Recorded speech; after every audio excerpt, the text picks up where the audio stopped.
Hey, it's Matthew again from marketinginreallife.com, and this is the next video in the series of Google Analytics, how to read your account properly to make the proper decisions. We just looked at the Visitors tab, so I want to move on to the next tab, which is the Traffic Sources, and just show you a few anomalies in there that you can look for to help you get a better idea of where your traffic is coming from and where you're making your real money from. So, let's take a look here. So now you're going to see, in reality, where I make my money. There's no tricks here, there's no theory. You're going to see exactly how I make the money for miniwargaming.com. So I'm going to click View Full Report, so we can scroll down and you can see all sorts of different traffic sources. Now some of these are custom, and I'm going to show you how you can do that actually.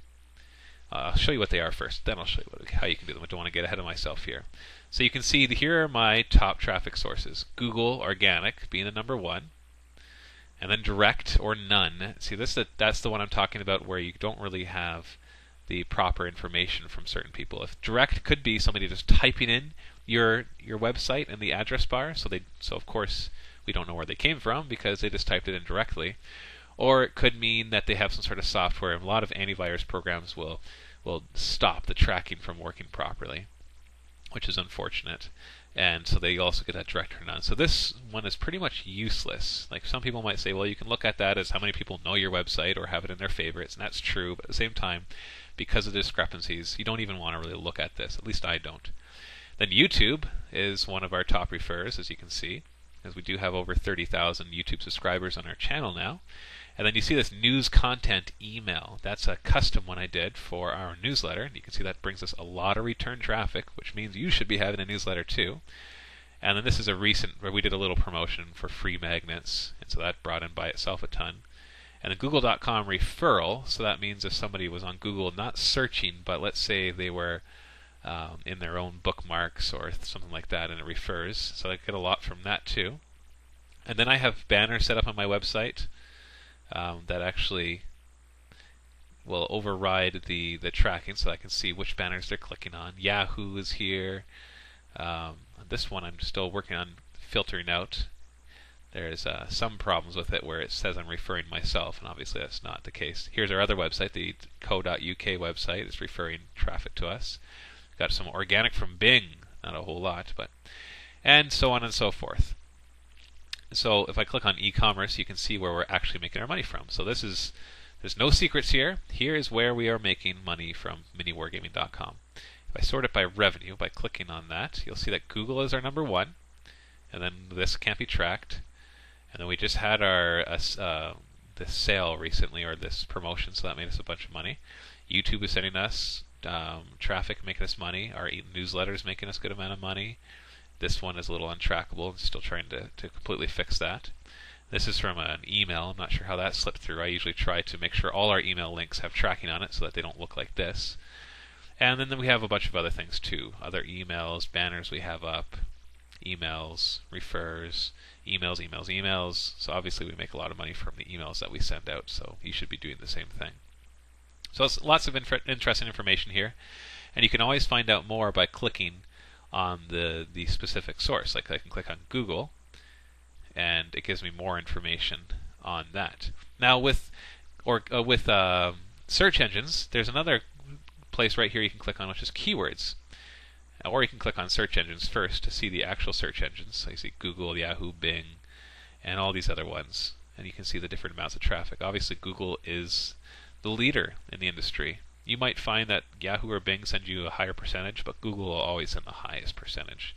I don't care what market you're in. Unless, you can prove me wrong by showing me your stats, but that's the way you're most likely going to see it.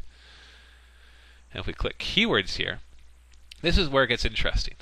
Because remember when I showed you, actually let's go back to all traffic sources. I know I'm jumping around a bit here, but I want to show you a mistake that I had made, a false assumption. And I click e-commerce, and I see revenue. What you can do over here by views is you can click the second one, which will show you percentage. It'll show you a graph. And this is percentage of revenue, not visits, but revenue. So according to this, Google, which is the blue one, gives me 20.12% of my revenue. which means 20% of the money I make comes from Google. So what does that tell me as a business decision? Well, that tells me I need to look at this and I say, well, that's a lot. So obviously if I can increase my search engine rankings with Google, I can make even more money. Because the nice thing is, a lot of my search terms, I'm not even number one. I'm on the front page for a lot of them, but I'm on the second or third, or not even existing for a lot of other ones. So there's a lot of potential here, and if I can increase it, then obviously this 20% can become even higher and make me even more money. But here's the trick.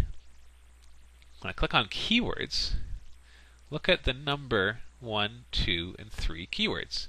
Mini Wargaming, Mini Wargaming, MiniWargaming.com, number 5, Mini Wargaming, number 7, www.miniwargaming.com, number 8, Mini Wargaming Forum, number 10, MiniWarGames.com, so just misspelled. Number 14, http://www.miniwargaming.com. What is happening here is that people, when they open up their browser, they get their default page being Google, and when they start typing Mini Wargaming, it doesn't default to the address bar, it defaults to Google search. So I'll show you what's happening. They open up their browser and it comes to this automatically. They have Google set as their home page. And you see where it's flashing. The cursor is flashing right here. So if I start typing miniwargaming.com, it doesn't go in the address bar, it goes there. And so if I press enter, well, of course my site's going to come up first, and second, and third, and fourth, and fifth, and sixth, and seventh, and eighth, almost ninth, and this is my Mini Wargaming channel. So of course I dominate the front page for Mini Wargaming. They click on this, and all of a sudden, instead of saying it's direct, it says it's coming from Google. And so when I click on e-commerce, look at how many transactions are coming from people just typing in Mini Wargaming. So the question is, do I count that as traffic coming from Google? Or do I count it more as direct traffic? Well, I want to count that more as direct traffic because it's not very hard to rank at number 1 page for your business name or for your actual domain name. Because anybody can do that. You should, in fact, be able to type in your business name and your website should come up number 1. If it's not, then it means it's either new, because really you don't have hardly any work to do to rank in the top of Google. In fact, you saw that I took up almost every single slot on the top page of Google, and on the second and third pages as well. There's just so many results to return from that. So it's really not people using Google to find me, because they already know about me, because they're typing in miniwargaming.com, so they clearly know about my site already. And that's producing a large amount. Let's look at percentages. 27.61% of the revenue I get from keywords comes from people typing in Mini Wargaming. 7.61% comes from people typing in Mini Wargaming with spaces. 4% comes from people typing in miniwargaming.com. www.miniwargaming.com does another 1%. So you're seeing this big chunk of this revenue is actually coming from people typing in Mini Wargaming. And if you scroll down, you'll find all sorts of Mini Wargaming something, Mini Wargaming this, Mini Wargaming that. And that's fine that people are searching for me, but it kind of throws off my stats. So here's what I did, and I'm going to show you in another video how to do this. I'm like, well, I want to actually see what I've done from Google actually for other keywords, like when people search for products that I sell. And other people sell as well, because then I can come up and see if I can beat them. Well, I made a segment, and like I said, I'll show you how to do this. Another email. See, I have North American store purchases, Google, minus the Mini Wargaming keywords. So I click on that and click apply. And let's see what percentage Google says now. So all visits, if we click on e-commerce, just about out of time here, so let's do this quickly. So if we look at Google, $6,000, but if we look at it minus the Mini Wargaming purchases, it's $2,000.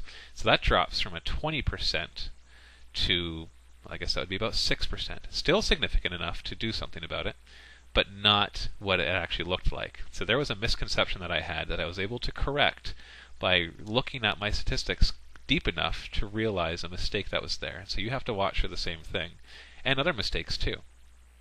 So this is the traffic sources tab. There's other things you can click in here too. You can look at your AdWords and all of that. I'm not going to get into that. Make sure you just play around in here and see what you can learn. But these are the kind of things that you have to learn about Google Analytics so you can make sure that you make the proper decisions. All right, we'll do another video pretty soon for more on Google Analytics.